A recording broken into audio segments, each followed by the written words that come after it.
ಎಲ್ಲರಿಗೂ ನಮಸ್ಕಾರ. CK Angry Foodie YouTube ಚಾನಲ್ಗೆ ಸ್ವಾಗತ. ಇದು ಬೇಸಿಗೆ ಆಗಿರೋದ್ರಿಂದ ಈಗ ನಾನು ಒಂದು ಅವಲಕ್ಕಿ ಹಪ್ಪಳ ಯಾವ ರೀತಿ ಮಾಡ್ಕೋಬೋದು ಮನೆಯಲ್ಲೇ ಅಂತ ನಾನು ತೋರಿಸ್ಕೊಡ್ತೀನಿ. ತುಂಬ ಚೆನ್ನಾಗಿರುತ್ತೆ ಊಟದ ಜೊತೆ ಎಲ್ಲ ತಿನ್ನೋದಕ್ಕೆ. ಒಂದ್ಸಲಿ ನೀವು ಟ್ರೈ ಮಾಡಿ. ಬೇಸಿಗೆಗಾಲ ಆಗಿರೋದ್ರಿಂದ ಇದು ಒಳ್ಳೆ ಟೈಮ್ ಹಪ್ಪಳ ಎಲ್ಲ ಮಾಡ್ಕೊಳ್ಳೋಕ್ಕೆ. ಒಂದ್ಸಲಿ ಟ್ರೈ ಮಾಡಿ. ಅದು ಯಾವ ರೀತಿ ನಾನು ಮಾಡ್ಕೋಬೇಕು ಅಂತ ನಾನು ತೋರಿಸ್ಕೊಡ್ತೀನಿ. ಹಾಗೆ ಹೊಸ್ದಾಗಿ ನೋಡ್ತಿರೋರು ನನ್ನ ಚಾನಲ್ನ ಸಬ್ಸ್ಕ್ರೈಬ್ ಮಾಡ್ಕೊಳ್ಳಿ. ಈಗ ಒಂದು ಮಿಕ್ಸಿ ಜಾರ್ಗೆ ನಾನು 1 ಲೋಟ ಅಷ್ಟು ಅವಲಕ್ಕಿ ತೊಗೊಂಡಿದ್ದೀನಿ, ದಪ್ಪ ಅವಲಕ್ಕಿ. ಈಗ ಇದನ್ನು ಮಿಕ್ಸಿಗೆ ಹಾಕ್ಕೊಂಡು ಫೈನ್ ಪೌಡ್ರ್ ಮಾಡ್ಕೋಬೇಕು. ನೋಡಿ, ಜಾರ್ ಕ್ಲೋಸ್ ಮಾಡಿ ಫುಲ್ಲು ಫೈನಾಗಿ ಪೌಡ್ರ್ ಮಾಡ್ಕೊಳ್ಳಿ. ತರ್ತರಿ ಇರಬಾರ್ದು, ಪೂರ ನೈಸಾಗಿರಬೇಕು. ನೋಡಿ, ಈ ಥರ ನೈಸಾಗಿ ಪೌಡ್ರ್ ಹಾಕಬೇಕು. ತರ್ತರಿ ಇದ್ದರೆ ಚೆನ್ನಾಗಿ ಬರೋದಿಲ್ಲ ಹಪ್ಪಳ.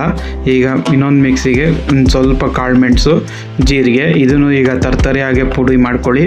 ಯಾಕಂದರೆ ಇದೆಲ್ಲ ಬಿದ್ದರೆ ಖಾರ ಇರುತ್ತೆ ಹಪ್ಪಳ ತಿನ್ನೋಕ್ಕೆ. ನೋಡಿ, ಈ ಥರ ಪುಡಿ ಮಾಡ್ಕೋಬೇಕು.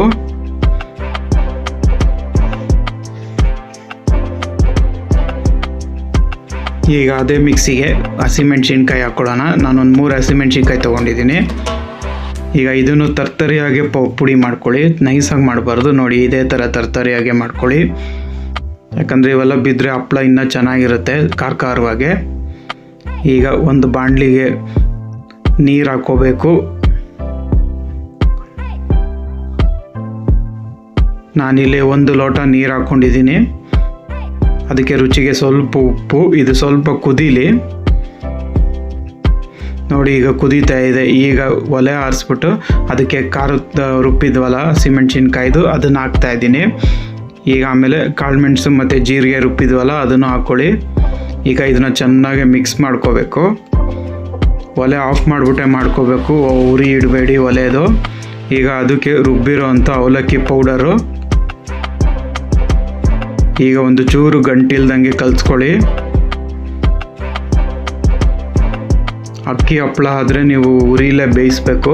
ಇದು ಅವಲಕ್ಕಿ ಆಗಿರೋದ್ರಿಂದ ನೀವು ಆಫ್ ಮಾಡೇ ಹಾಕ್ಕೊಳ್ಳಿ. ಅಕ್ಕಿ ಹಪ್ಪಳ ಯಾವ ರೀತಿ ಮಾಡೋದು ಅಂತ ನೆಕ್ಸ್ಟ್ ತೋರಿಸ್ಕೊಡ್ತೀನಿ. ಈಗ ಅದನ್ನು ಎಲ್ಲ ಒಂದು ಮಣೆ ಮೇಲೆ ಹಾಕ್ಕೊಳ್ಳಿ. ಈಗ ಇದನ್ನು ಚೆನ್ನಾಗಿ ನಾದಬೇಕು. ಇದು ಈಗ ಚಪಾತಿ ಹಿಟ್ಟು ಥರ ಆಗುತ್ತೆ. ನೋಡಿ, ಸ್ವಲ್ಪ ಕೊಬ್ಬರಿ ಎಣ್ಣೆ ಹಾಕ್ಕೊಳ್ಳಿ. ಕೊಬ್ಬರಿ ಎಣ್ಣೆನೇ ಯೂಸ್ ಮಾಡಿ, ಮಾಮೂಲಿ ಎಣ್ಣೆ ಯೂಸ್ ಮಾಡೋಕ್ಕೆ ಹೋಗಬೇಡಿ. ಯಾಕಂದರೆ ಕೊಬ್ಬರಿ ಎಣ್ಣೆ ಯೂಸ್ ಮಾಡಿದ್ರೆ ನಿಮಗೆ 1 ವರ್ಷ ಆದರೂ ಹಾಳಾಗೋದಿಲ್ಲ ಹಪ್ಪಳ. ಮಾಮೂಲಿ ಎಣ್ಣೆ ಯೂಸ್ ಮಾಡಿದ್ರೆ ನಿಮಗೆ ಸ್ಮೆಲ್ ಬರುತ್ತೆ ಆಯಿಲ್ದು. ಅದಕ್ಕೋಸ್ಕರ ನೋಡಿ, ಈ ಥರ ನೀಟಾಗಿ ಉಂಡೆ ಮಾಡ್ಕೋಬೇಕು. ನೀವು ಎಷ್ಟು ಚೆನ್ನಾಗಿ ನಾದ್ತಿರೋ ಅಷ್ಟು ಚೆನ್ನಾಗಿ ಬರುತ್ತೆ ಹಪ್ಪಳ.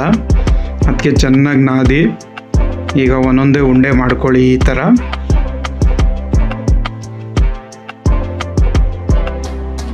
ಇದಕ್ಕೆ ಒಂದು ಚೂರು ಲೈಟಾಗಿ ಹಿಟ್ಟಾಕಿ ಇದನ್ನು ತೆಳ್ಳಗೆ ಲಟ್ಟಿಸ್ಕೋಬೇಕು. ತುಂಬ ತೆಳ್ಳಗಿರಲಿ, ದಪ್ಪ ಇರಬಾರ್ದು. ತುಂಬ ತೆಳ್ಳಗಿದ್ರೆ ನಿಮ್ಗೆ ಹಪ್ಪಳ ಚೆನ್ನಾಗಿ ಬರುತ್ತೆ. ಈಗ ಇದನ್ನು ರೌಂಡಿಗೆ ಕಟ್ ಮಾಡ್ಕೊಳ್ಳೋಣ. ಇವಾಗ ಇದೇ ಥರ ಬೇಕಾದರೂ ಒಣಗಿಸ್ಬೋದು. ನಾನು ನೋಡೋಕ್ಕೆ ಚೆನ್ನಾಗಿರಲಿ ಅಂದ್ಬಿಟ್ಟು ರೌಂಡಿಗೆ ಕಟ್ ಮಾಡ್ತಾಯಿದ್ದೀನಿ. ನೋಡಿ, ಎಷ್ಟು ಚೆನ್ನಾಗಿ ಬಂದಿದೆ. ನೋಡಿ, ಇದೇ ಥಿಕ್ನೆಸ್ಸಲ್ಲೇ ನೀವು ಲಟ್ಟಿಸ್ಬೇಕು. ನೋಡಿ, ಇಷ್ಟೇ ದಪ್ಪ ಇರಬೇಕು. ತುಂಬ ತೆಳ್ಳಗೂ ಇರಬಾರ್ದು, ತುಂಬ ದಪ್ಪ ಇರಬಾರ್ದು. ಈಗ ಇದನ್ನು ಬಿಸಿಲಿಗೆ ಇಟ್ಬಿಡಿ. ನೋಡಿ, ನಾವೆಲ್ಲನೂ ಲಟ್ಟಿಸ್ಕೊಂಡು ಬಿಸಿಲಿಗೆ ಇಟ್ಟಿದ್ದೀನಿ. 2 ದಿನ ಇಡಬೇಕು. ನೋಡಿ, 2 ದಿನ ಆಗಿದೆ ಇವಾಗ.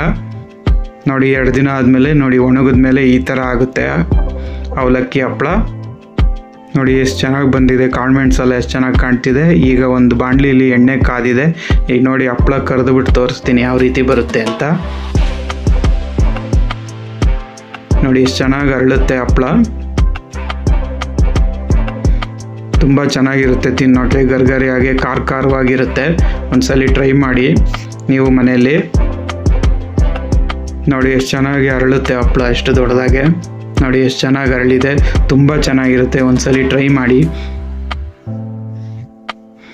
ನೋಡಿ, ಗರ್ಗರಿಯಾದ ಹಪ್ಪಳ ರೆಡಿಯಾಗಿದೆ. ಊಟದ ಜೊತೆಗೆ ಸಪ್ಪರಾಗಿರುತ್ತೆ, ಖಾರವಾಗಿ ತಿನ್ನೋದಕ್ಕೆ.